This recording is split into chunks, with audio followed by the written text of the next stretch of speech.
Ito talagang mahirap sa mga commuters, lalo't na't may bagyo at malakas ang ulan. Walang masakyan. Nag-isip muna ako kung lulusong ba ako sa baha dahil madumi pero gusto ko nang makauwi. Stranded yung mga tao dito. Pero mamaya lulusong din ako kasi uwing-uwi na talaga ako. Nakita nyo yung mga tao, mga na-stranded dahil walang masakyan. Ayan o, ang dami nila. Isa na ako dyan sa kanila. At naisipan kong maglakad-lakad muna, makapag-isip ko anong gagawin ko kung lulusong ba ako or mag-aantay, gabi na. Kita nyo naman, hindi na gumagalaw yung mga sasakyan dahil ang sabi nila malalim daw yung baha. Kaya dito muna ako, magtabay-tambay muna ako, baka sakaling bumaba. Punta tayo ng SM, daming mga na-stranded dito. Walang masakyan kasi may baha daw sa iba kong.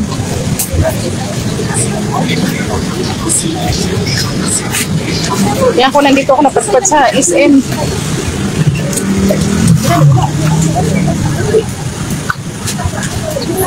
Yan, walang masakyan. Hindi naman sana malakas yung ulan pero bakit bumaha? Maglakad pa tayo guys.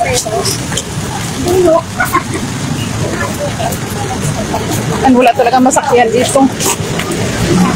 Tingnan mo naman, oh, walang halos mga jeep. Oh, halos hindi gumagalaw yung mga sasakyan.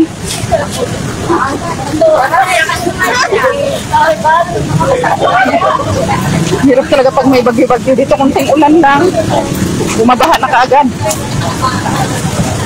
Kapamuntan na ako ng SM muna. Dito muna ako magano lakad-lakad.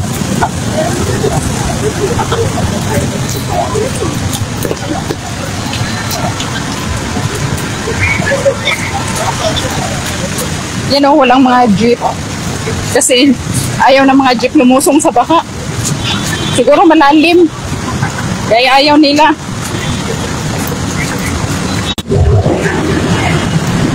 Mahina pa yung signal dito. Walang masakyan. Grabe. Layo ng lalakarin ko ngayon. Sobrang layo talaga. Ayaw gumalaw ng mga sasakyan. Tingnan nyo. Sana nga makasakay ako. Hi, Annalisa. Evening. Nandito ako naglalakad dahil mahirap sumakay.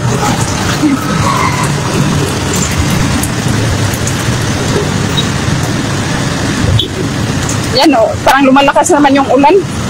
Mahirap nito pag kailangan tagalaga na lakarin ko para makarating ako sa bahay. Kasi kung hindi, baka lalong madagdagan pa yung baha. Lalong hindi na ako makauwi.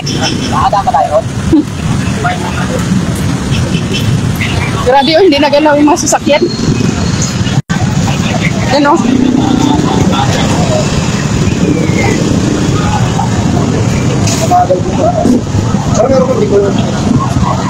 Yan o, dami mga pasahero. Dahil walang mga jeep. Mga private car lang po dito.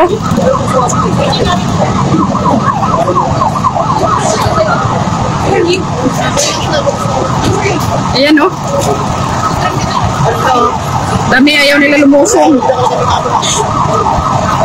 Ang hirap. Sige, yun lang. Kasi maglalakad ako. Baka mabasa yung cellphone ko. Baka mabasa sa yung cellphone ko dun sa baha. Maglalakad ako. Bye-bye. Thank you for watching.